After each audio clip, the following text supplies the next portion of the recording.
I am Olivia Mercer, 29 years old. 3 weeks ago, I sat in the third pew of St. Augustine's Cathedral, watching my sister walk down the aisle in a $15,000 wedding dress, a dress she bought with the money she stole from our joint savings account. The groom waiting at the altar. Daniel Harris, the man I was engaged to for 3 years, the man who proposed to me on a beach in Santorini, the man who was sleeping with my sister for 18 months while telling me he loved me. The 400 guests in attendance knew the story. Everyone in our small Connecticut town knew. That's why my sister invited me to watch, to suffer, to be publicly humiliated one final time. She wanted me broken. Instead, I was calm, almost peaceful, because I knew something no one else in that church knew. I knew what the priest was about to say. Father Michael O'Brien, a man who'd known our family for 30 years, who'd baptized both of us, who'd watched my sister lie and manipulate her way through life, stood at the altar with the wedding script in his hands. My sister reached Daniel. They faced each other, smiling. Father Michael cleared his throat. "Dearly beloved, we are gathered here today to witness the union of Daniel James Harris and..." He paused. The church went silent. "Olivia Grace Mercer, my name," he said. "My name." My sister's face went white. Daniel's mouth fell open. And 400 guests turned to look at me, sitting calmly in the third pew, tears streaming down my face. Not tears of sadness, tears of relief. But before I tell you what happened next, please take a moment to like and subscribe, but only if you truly connect with this story. And if you're watching, drop a comment telling me where you're from. I'd love to know who's listening. Let me take you back to where this all started. The Mercer sisters. Growing up, everyone called us the Mercer twins, even though we weren't twins at all. My sister Victoria was 2 years older than me, 31 now, beautiful in the way that made people stop and stare, tall, blonde, perfect cheekbones. The kind of woman who walked into a room and immediately became the center of attention. I was different, quieter. Brown hair, average height, the kind of face people described as pleasant rather than stunning. But here's what people didn't see. Victoria was empty inside, not in a sad way, in a predatory way. She didn't just want attention, she needed it. She didn't just want success, she needed to take it from someone else, specifically from me. When I got accepted to Yale, Victoria suddenly decided she wanted to go to Yale too. She didn't get in, but she made sure everyone knew it was because she chose to stay closer to home. When I got my first job at a marketing firm in Hartford, Victoria applied to the same firm 3 months later. When she didn't get hired, she told our parents the company was beneath her. When I started dating Daniel Harris, a handsome investment banker with kind eyes and a gentle laugh, Victoria suddenly became very interested in getting to know him better. I should have seen it coming. I was too in love to notice. Daniel and me, the beginning. I met Daniel at a friend's birthday party in 2019. He was 28, I was 24. He spilled wine on my dress, spent 20 minutes apologizing, and then asked if he could buy me dinner to make up for it. That dinner turned into 5 years together. Daniel was everything I thought I wanted.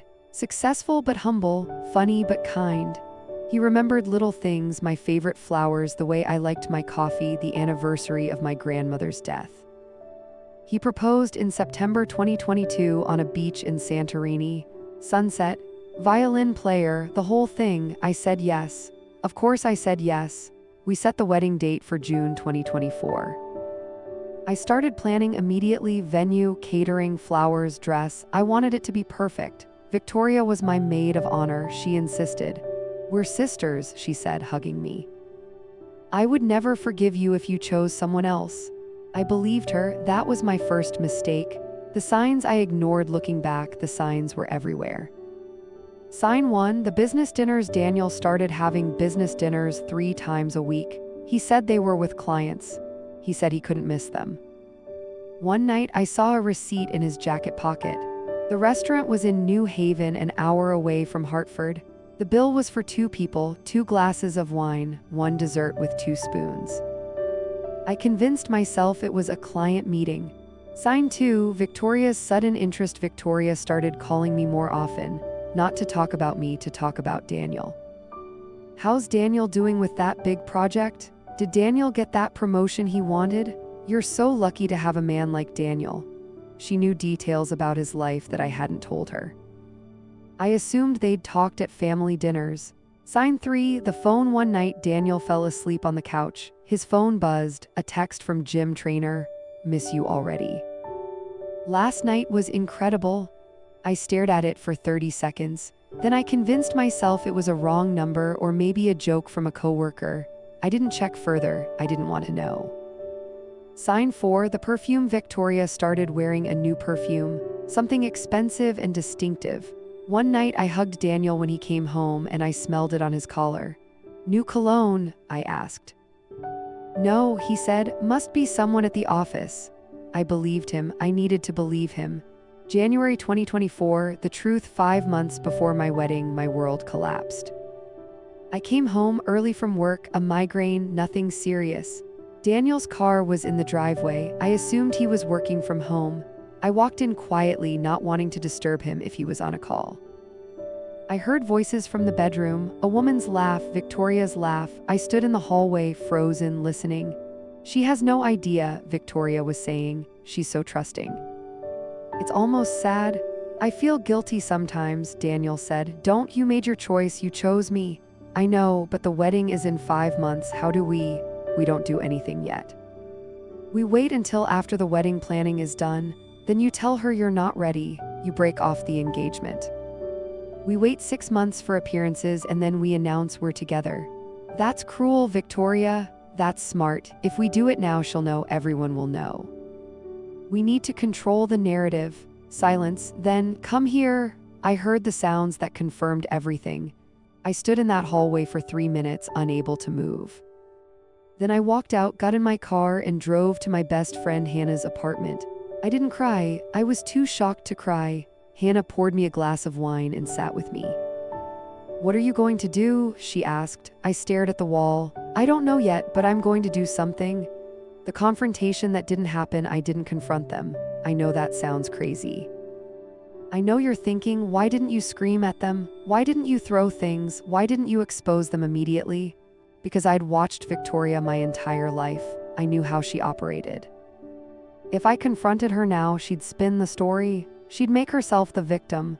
She'd say Daniel pursued her, that she tried to resist, that she was confused. She'd make me look crazy, jealous, unstable, and Daniel, he'd apologize, he'd beg, he'd make promises he'd never keep. And in 6 months, they'd be together anyway, and I'd be the woman who couldn't let go. No. I wasn't going to give them that satisfaction. I was going to wait, and I was going to make sure everyone saw the truth for themselves. February 2024, the fake engagement. I continued planning the wedding. I smiled at Daniel. I kissed him goodnight. I discussed flower arrangements with Victoria. Every moment was agony. But I played the part. I started documenting everything. Screenshots of Victoria's texts, records of Daniel's business dinners, credit card statements showing hotel rooms I'd never visited. I hired a private investigator, a woman named Rachel Cruz who specialized in infidelity cases. "This is going to hurt," she warned me. "I know, but I need proof, undeniable proof," Rachel delivered.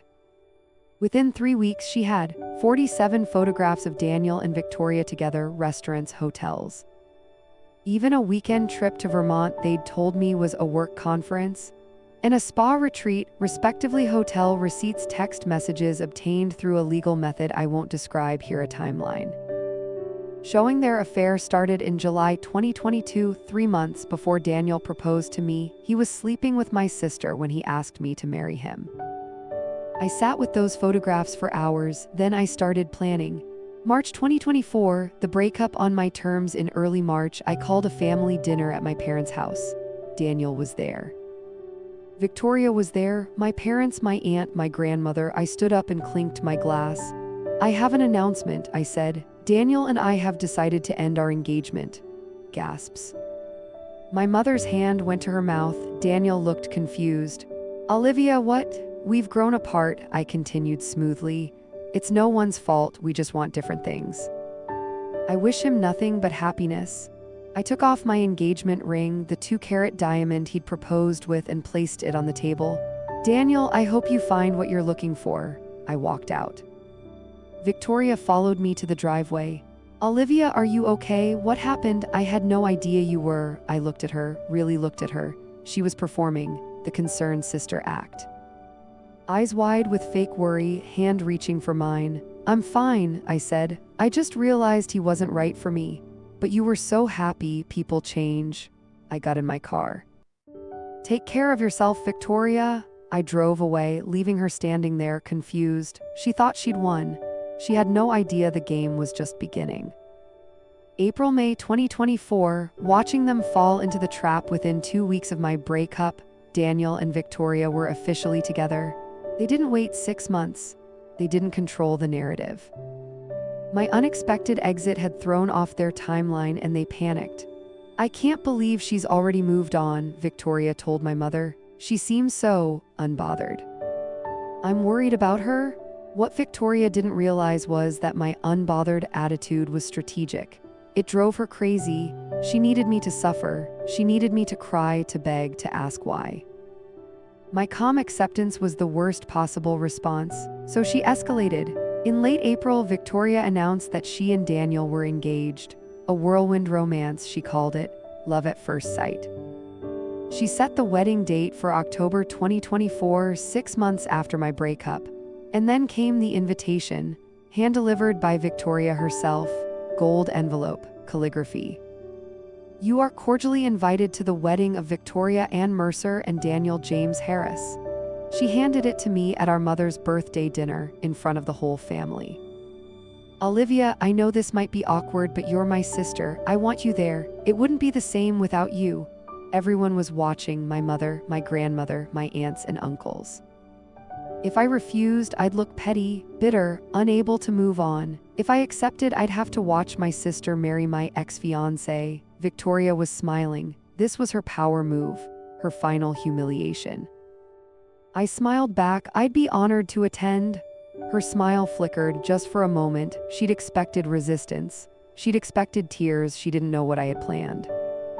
The plan, Father Michael O'Brien, had been our family priest for 30 years. He'd baptized me. He'd given me my first communion. He'd counseled me when my grandmother was dying. He'd also watched Victoria grow up. He'd seen her manipulate, lie, and charm her way through life. He'd watched her hurt people and smile about it. And he'd heard my confession 2 weeks after I discovered the affair. "Father, I don't know what to do," I'd told him in that dark confessional. "She's my sister, he was my fiancé. And they've been lying to me for 18 months. Father Michael was quiet for a long moment. "What do you want, Olivia?" "I want them to feel what I felt. I want everyone to see the truth. Revenge is a sin, my child." "I know, but is it revenge if I just tell the truth?" He didn't answer. But when I left the confessional, he said something I'll never forget. "Sometimes God uses unexpected instruments to reveal the truth. Be patient, Olivia. The truth has a way of coming out." I remembered those words when I went to see him in September 2024, 1 month before Victoria's wedding. "Father, I need your help." He listened to everything. The affair, the lies, the way Victoria had stolen Daniel while he was still engaged to me, the invitation designed to humiliate me. I showed him the evidence, the photographs, the timeline. "What do you want me to do?" he asked. "I want you to tell the truth at the wedding in front of everyone." He was quiet for a long time. That would be unorthodox? Victoria has lied her entire life. She's never faced consequences. She stole my fiancé, and now she wants me to watch her marry him so she can feel superior.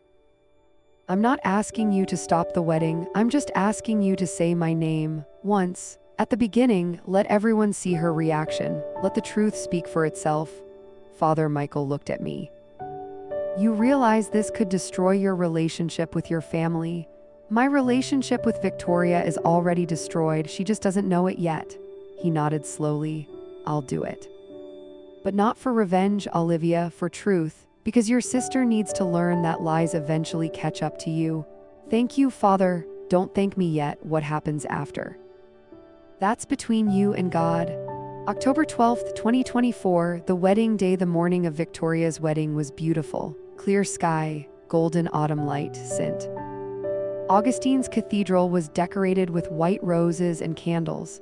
400 guests filled the pews, family, friends, business associates, everyone who mattered in our small Connecticut world.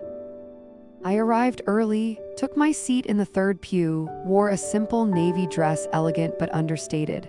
I didn't want to draw attention. Victoria's bridesmaids giggled in the back. Daniel stood at the altar with his groomsmen, looking nervous. My mother sat beside me. "I'm proud of you for being here," she whispered. "This shows real maturity." I squeezed her hand. "I just want Victoria to be happy." The lie tasted bitter, but it was the last lie I'd ever tell. The music started. The doors opened. Victoria walked in. She looked stunning, and she knew it. The $15,000 dress, the perfect hair, the radiant smile. She walked slowly, savoring every moment. Every eye was on her. She passed my pew and glanced at me, a tiny smirk, a flicker of triumph. "Look at me, I won, you lost." I kept my face neutral. She reached the altar, took Daniel's hands, faced Father Michael. The priest opened his book. "Dearly beloved, we are gathered here today to witness the union of Daniel James Harris and..." He paused. The pause stretched. Victoria's smile started to fade. "Olivia Grace Mercer." Silence. Complete, absolute silence. Victoria's face went white. Her mouth opened, but no sound came out. Daniel's hands dropped to his sides. He looked at Father Michael like the priest had lost his mind. 400 guests turned to look at me. I sat perfectly still. Father Michael continued, his voice clear and steady. "I apologize, let me correct myself. We are here to witness the union of Daniel James Harris and Victoria Ann Mercer. However, before we proceed, I believe there's something the congregation should know." Victoria's voice came out strangled. "Father, what are you?" 6 months ago, Daniel James Harris was engaged to Olivia Grace Mercer. The engagement ended when Olivia discovered that Daniel had been conducting an affair with her sister Victoria for 18 months, including 3 months before he proposed to Olivia. Gasps. Murmurs. My mother's hand flew to her mouth. Father Michael raised his hand for silence. "I am not here to stop this wedding. I am here to ensure that it begins with truth, not lies." "Victoria, Daniel, do you wish to continue?" Victoria was trembling. Tears were streaming down her face, but I knew my sister. Those weren't tears of shame, they were tears of rage. "You," she spun toward me, "you did this, you ruined my wedding." I stood up slowly. Every eye in the church was on me. "No, Victoria. You ruined it 18 months ago when you started sleeping with my fiancé. I'm just making sure everyone knows the truth. This is insane."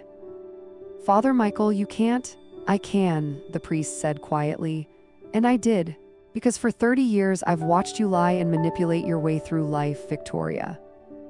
I've watched you hurt your sister, your parents, your friends, and I've stayed silent because it wasn't my place. But when you asked me to marry you in the house of God, you made it my place." He turned to the congregation. "I ask everyone here, knowing what you now know, do you still wish to witness this union? Or do you believe, as I do, that a marriage built on betrayal cannot be blessed?" Silence. Then my Aunt Margaret stood up and walked out, then my Uncle David, then 3 of my mother's friends. One by one, guests started leaving. Not all of them, maybe 50 or 60, but enough to make a statement. Victoria screamed at me, "You're dead to me, do you hear me?"